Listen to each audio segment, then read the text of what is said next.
Hello, my name is Sarah. I'm 28 years old. And for almost a decade I lived my life through a screen.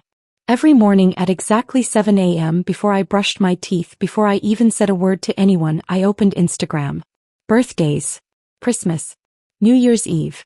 It didn't matter the occasion. My first instinct was always the same. Check my feed. See who's posting. See who looks happier, more successful, more loved than me. And no matter what I achieved in real life, it never felt like enough. Because online someone always looked better. This is my story. The story of how I compared myself to everyone online. Until I finally discovered my worth offline. It all began back in 2013 during my senior year of high school. I remember prom night like it was yesterday. My best friend Emily and I had spent hours getting ready together. Curling our hair, laughing, blasting Taylor Swift in my bedroom. When we finally arrived at the ballroom, Emily was glowing. She didn't even care how many pictures she took. She was too busy dancing and having fun. But me? I spent most of the night checking my phone. Every time Jessica, a popular girl in my class, posted a picture with her date, I felt a knot in my stomach. Her photos looked like they belonged in a magazine. Mine felt ordinary. I looked at my own photo and thought, do I look good enough? Will this get as many likes as hers? That was the first time I realized my self-worth had moved from the mirror to my phone. Fast forward to 2015, my first year of college. Jessica and I ended up at the same university. She was constantly traveling. Paris in the spring, London in the fall, and posting every detail. I remember one Monday morning in March, sitting in our English lecture, watching her flip through photos of the Eiffel Tower on her phone. Meanwhile, I was thinking about my double shift that night at the cafe just to make rent. It wasn't that I hated Jessica. I admired her. But deep down I couldn't stop asking, why her life? Why not mine? Emily tried to remind me that social media wasn't real life. I still remember her words during one late-night study session in the library. She looked up from her notes and said, Sarah, you know she only posts the good stuff, right? You don't see her bad days.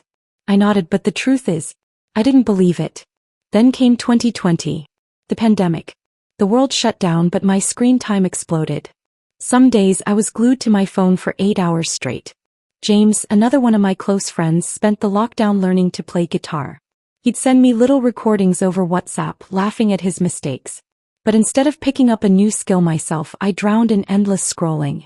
TikTok dances. YouTubers buying cars. Friends showing off their perfect quarantine routines. And there I was, in my pajamas, lying in bed, sinking deeper and deeper into the feeling that my life was falling behind.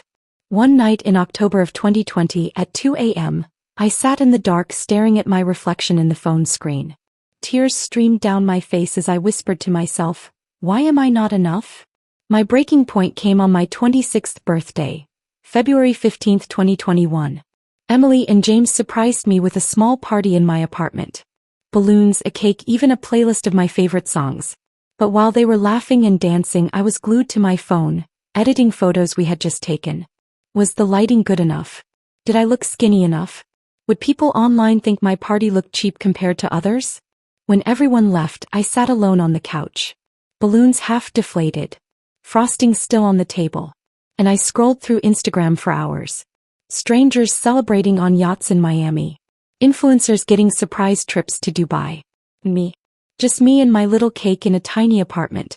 That birthday, the day that should have made me feel special, became the night I hit rock bottom. That was when I realized social media had stolen my joy.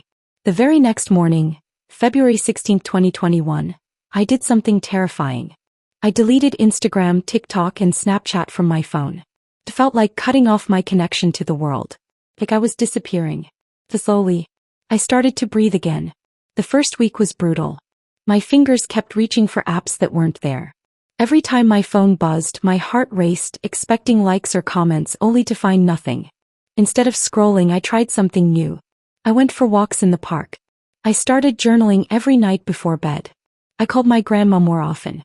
I still remember one Sunday afternoon in March, sitting at her kitchen table.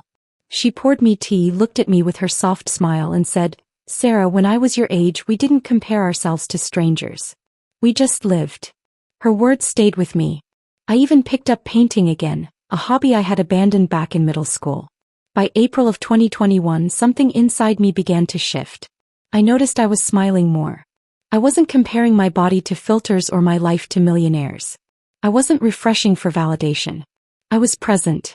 I'll never forget May 5, 2021. Emily and James invited me on a picnic. We left our phones in the car.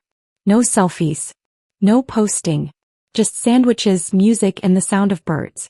Lying there under the open sky, I realized something so simple but so powerful. This is life. Not likes. Not comments. Not followers. Real moments. Real people. Real joy.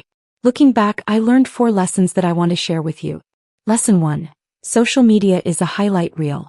People post their best days, not their worst. No one uploads their tears, their loneliness, or their failures. Lesson 2. Gratitude is stronger than comparison. The more I focused on what I had, health, family, friends, peace, the less I cared about what I didn't. Lesson 3. Boundaries matter. Turning off notifications, limiting screen time, even deleting apps. These gave me space to breathe. Lesson 4. My worth is offline. The number of likes on a photo never defined me.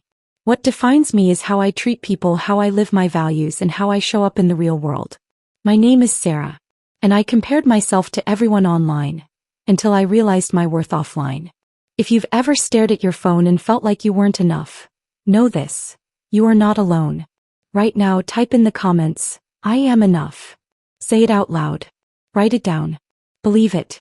And if my story touched you, subscribe to this channel, because I'll be sharing more journeys like mine. Stories of breaking invisible chains and finding freedom in a noisy world. Thank you for watching. And remember, your worth was never online. It has always been in you.